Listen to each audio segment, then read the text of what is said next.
Ական 58 Համար մոմերը, խրոխտ Նապոլեոնները, Ռոստամն ու Սոհրաբը 97-ի մարտ ամիսն էր, արտարոց դժվարություններն այլևս անցյալում էին,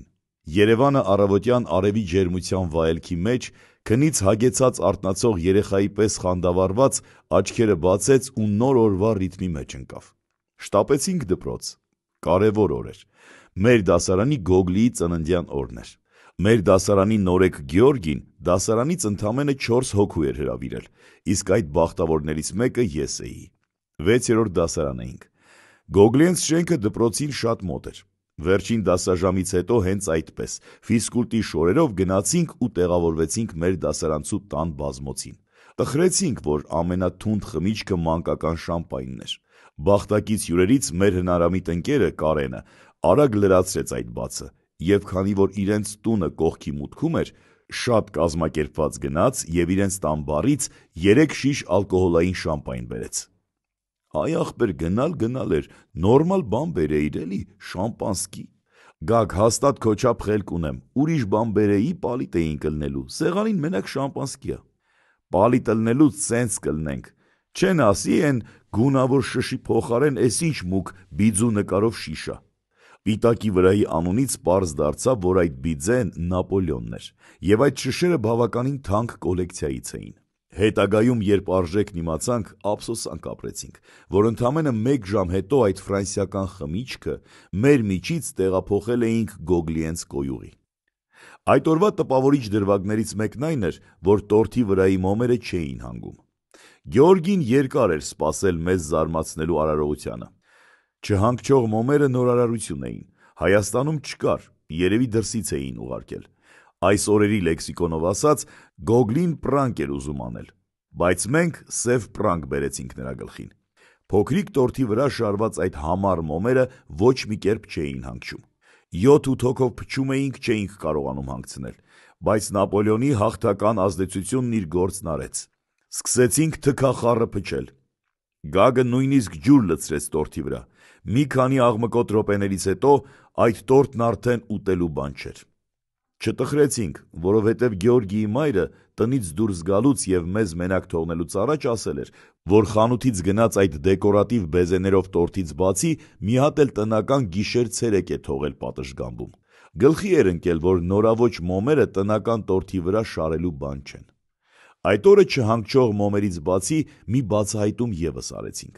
առաջին անգամ շոկոլադի համով ծխախոտներ փորձեցինք, տղեկ ջան, ստից բան ա, սրտխառնոց առաջացնում, սովորական սիգարետ վերցրեք, չնայած որ սրտացավ վաճառողը խորհուրդ չտվեց, այնուամենայնիվ փորձեցինք, և իրոք, եսի միշ չէր, որոշեցինք շոկոլադի համը փոխել մեր սիրած կարկանդակի համով, սկսեցինք քայլել դեպի Հրաչյա Քոչար փողոց, Պոլիկլինիկայի հարևանությամբ գտնվող փոքրիկ կրպակից գնաց այդ կարկանդակների անուշաբույր համը մինչ այժմ անգերազանցելի մնաց, դա մանկության համն էր, վերադառնանք օրվան, փոքրիկ կրպակում աշխատող 3 կանանցից ամեն մեկն իր գործի գիտակն էր, նա ով հաճախորդներին սպասարկելու գործն էր անում, մարքեթինգի գիտակ էր, բարի կինը երբ իմացավ, որ Գյորգիի ծննդյան օրն է, նրան 2 կարկանդակ հյուրասիրեց, տղեքս եկան, ամեն օր դասերից հետո եք գալիս, հա այսօր ծնունդս ա, միանգամից գնացինք մեր տուն, վախ արևս, ծնունդդ շնորհավոր, ուրեմն քեզ 2 հատ նվեր, թու արա, բա ես ծնունդիս օրը խի քյալ ստեղարենք չերևացի, մի քանի վայրկյան ծիծաղելուց հետո սպիտակ գլխարկով վաճառողին ասաց, լավ Հարութ ջան, եթե այսօր այն դժվար բառը ճիշտ արտասանես, քեզ էլ կհյուրասիրենք, սպասեք տրամադրվեմ, չխանգարեք, պատրաստ եք, դե ստացեք, Պոլիկլինիկա, էլի չեղավ, մի լավ ծիծաղելուց հետո լրջացանք ու անցանք գործի, բաժակով թաներն արդեն շրջանառվում էին, Էն, որ պայթյունավտանգ կափարիչների վրա մուննաթով գրած էր թան, բացել այնպես, որ չցփնվեր գրեթե անհնար էր, իսկական Ֆորդ Բոյարի փորձություն, մեծ ափսեի մեջ շաղախած աղի և կարմիր պղպեղի առկայությունը Գագին վանում էր, քանի որ նա ալերգիկ էր, դրա համար էլ մի փոքր հեռվից էր մասնակցում վաճառողուհու հետ հարց պատասխանին,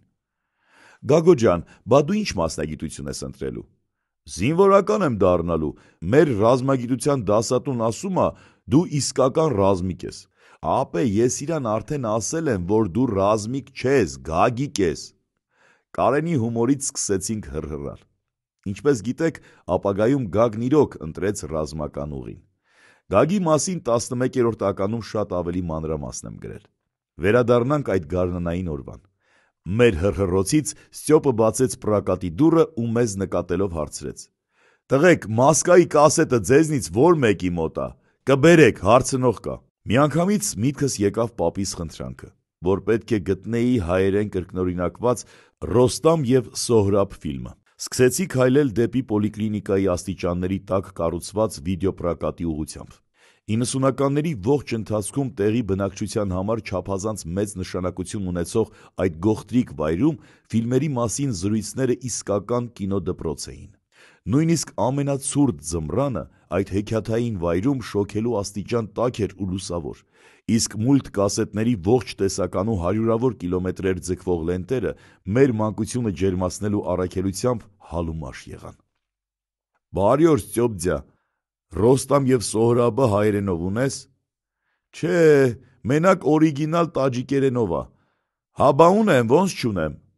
«Էդ ֆիլմի ռեժիսորը մեր դերասանների դուբլաժով նայել ա, ասել ա չգիտեի, որ սենց լավ կինո եմ նկարել, հեսա մի հատ ստուգեմ տամ»։ Կասետները հանձնելիս և ընդունելիս սովորաբար ստուգում էին միջի լենտը, տվյալ կասետի վրա գրվածին համապատասխանում է, թե ոչ, որովհետև քաղաքում գրանցված դեպքեր կային, որոշ մարդիկ իրենց կասետի մաշված լենտի փաթեթը ոսկերչական ճշգրտությամբ հանում, վարձած կասետի մեջ էին դնում, կարճ ասած փոխում էին։ Հնչեց Ռաֆայել Քոթանջյանի ժիր ձայնը. «Թույլ հատնեմ ես այստեղ այլուր և ամենուր»։ «Ըհը, էսա, վերցրու, պատկերի որակը մի քիչ էնչի, բայց պապին գոհ կմնա»։ Վերցրի կասետը, միացա տղերքին։ Դա մեր ընկերության խաչմերուկն էր։ Այստեղ էինք միանում և բաժանվում իրարից։ Տնեցիքի աչքին մի քանի ժամով երևալու համար բաժանվեցինք։ Հաջորդ այցի ժամը որոշեցինք ու ամեն մեկն իր բակի ուղղությամբ շարժվեց։